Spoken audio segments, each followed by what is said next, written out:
everyone. Today I've got some really exciting news for you. The news comes out of the lab of an ecologist and exobiologist named Vigør Vemelanch from Wageningen University in the province of Gelderland, Denmark. His research focuses on the possibility of using alien soil, like that found on the Moon and on Mars, to grow plants and potentially crops for human colonists. This is really interesting research because it's a field where a lot of little steps and/or big breakthroughs will dramatically increase the chances of humanity becoming a multi-planet species. In Vemelanch's lab, he uses replications of the alien soils, called soil simulants, which were created by NASA explicitly for scientific research like this. I'll get to the most recent news in a moment, but first, some background information to kind of put this all in context. The hard reality of interplanetary colonization is that the other planets are very, very different than Earth, so any artificial, enclosed ecosystem that colonists use to create food will have to be self-sufficient. It will have to be resource efficient and ecologically stable. Nothing can go to waste. But if you bring nothing but plants, you'll quickly end up with a growing habitat filled with dead plant matter. You need funguses and bacteria and earthworms and other detrivores to break down the dead plant biomass and cycle the nutrients back into the ecosystem. If the dead plant matter doesn't get broken down, it just accumulates and piles up, and those resources are locked up in the dead plant biomass, and they're not accessible to any living organisms. In a farm on a planetary colony, recycling nutrients is vital. By letting waste accumulate, carbon and nutrients are being taken out of the ecosystem, destabilizing it and hurting all the other plants and organisms that are living in it. The point I'm trying to make here is that it's extremely important to have some sort of organism that can effectively break down a lot of the dead biomass created by farming, so that those nutrients can be returned to the soil and used by the currently living, currently growing organisms. The exciting news is that Vemelanch has done this in Martian soil, with earthworms. He began by using NASA's Martian soil simulant, mixed with a fertilizer slurry created from feces. In a potential Martian colony, the human colonist's feces is nutrient-rich, and thus the circumstances demand that it be recycled as fertilizer. It's the most ecological and resource-efficient course of action. Within this Martian soil simulant called Mars 1A, they've demonstrated that earthworms can safely reproduce and break down dead plant biomass.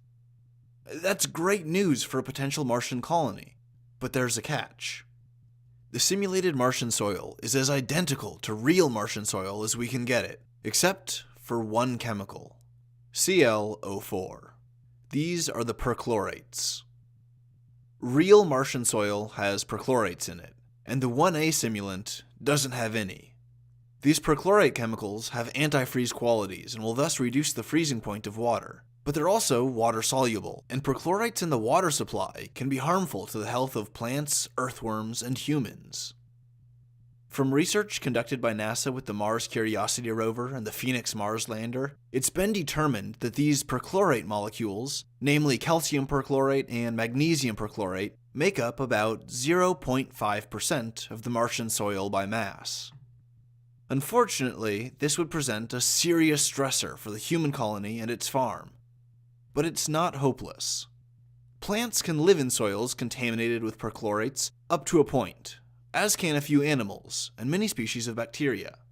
There are more than 40 known microbial species that get their energy through perchlorate reduction, with the enzymes perchlorate reductase and chlorite dismutase. Their metabolic processes break down these perchlorates into ionic chloride, which is a nutrient for plants, and Their metabolic processes break down the perchlorates into benign products. One of the products is ionic chlorine, which is a common nutrient found in soil that plants need. The other product is molecular oxygen, which the human colonists will need to breathe. Now, earthworms aren't as hardy as microbes, because while they can grow and reproduce in soils with perchlorate levels up to 100 micrograms per gram of soil, they don't thrive. They struggle to grow when exposed to these perchlorates. They don't make as many cocoons, and they don't hatch as frequently from those cocoons. So the cocoons that they make in these perchlorates are generally lower quality and less effective. and this is in soil that's 0.01% perchlorates by mass, while Martian soil is 50 times more perchlorate contaminated at 0.5% by mass. With regards to the study in the earthworms replicating, what Wemelange tested was essentially Martian soil cleaned of its perchlorates. Although this isn't like testing real authentic Martian soil that you would scoop off the ground with your hands, it's still really useful information.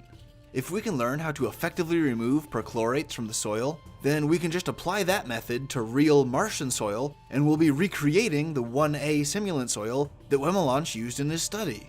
The perchlorate problem is effectively solved, because this 1A soil has been shown to not only be able to grow plants, like crop food and stuff, but to foster earthworms who can safely reproduce and break down the plant matter.